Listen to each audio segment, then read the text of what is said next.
Gosh, what's happening now? Good morning again.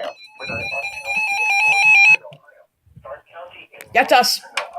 Summit County in northeastern SPC Ohio, Wayne County in northeastern Ohio, Holmes County in northeastern Ohio, until 12:15 a.m. Eastern Daylight Time.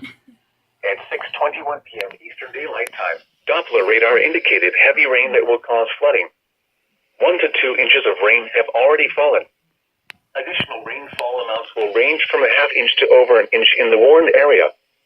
Turn around, don't drown when encountering flooded roads. Most flood deaths occur in vehicles.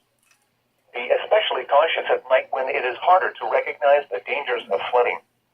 Repeating, an aerial flood warning has been issued until 12:15 a.m. Eastern Daylight Time Monday for the following counties in Ohio: Cuyahoga, Holmes, Medina, Stark, Summit, and Wayne.